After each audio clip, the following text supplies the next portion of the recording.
राधे राधे, जय श्री कृष्णा। आज मैं जो आपको कहानी सुना रही हूँ वो भगवान विष्णु की एक सच्ची भक्त की कहानी है। किसी गांव में एक महिला रहती थी जिनका नाम था पोपाबाई। वह भगवान विष्णु की सच्ची भक्त थी। वह उनकी पूजा सेवा पूरे नियम और प्रेम भाव से करती थी।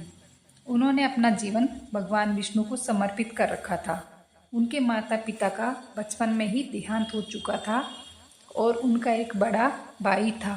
भाई की शादी हो चुकी थी और वह दिन रात पोपाबाई की शादी की चिंता में लगा रहता था। जब भी कोई रिश्ता आता वह मना कर देती। उनके भाई को लगा कि यह सब उनके पूजा पाठ की वजह से हो रहा है। एक दिन उनका भाई बोला कि तुम किसी भी प्रकार का पूजा पाठ अब नहीं करोगी। यह सुनकर पोपाबाई को बहुत दुख हुआ और वह बोली, मेरा जीवन भगवान को समर्पित है। मैं कभी शादी नहीं करूंगी और मेरी झोंपड़ी गांव के बाहर बनवा दो। मैं यहाँ अब नहीं रहूंगी और गांव के सभी लोगों को कह दो वह अपनी गाय बछड़ों को मेरे यहाँ घास चढ़ने भेज दे। मैं पूरा दिन उनका ध्यान रखूंगी और वह अपने घर का बचा कुचा खाना मुझे दे देंगे। भाई ने उन्हें समझाने की बहुत कोशिश की पर पोपाबाई नहीं मानी।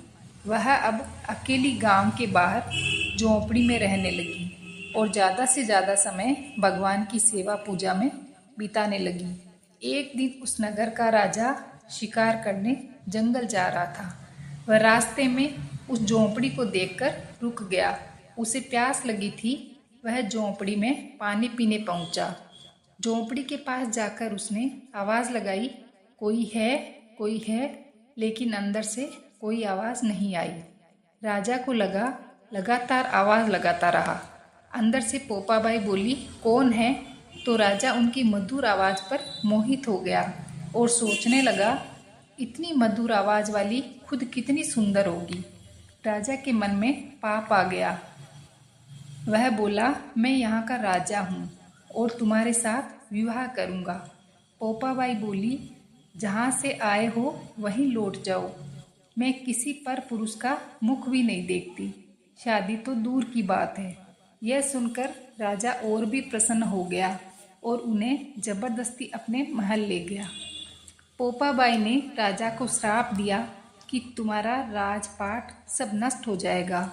महल में जब रानियों को सारी बात पता चली तो उन्होंने राजा से अनुरोध किया कि इस महिला को वापस छोड़ आओ। यह हमारे राज्य के विनाश का कारण हो सकती है।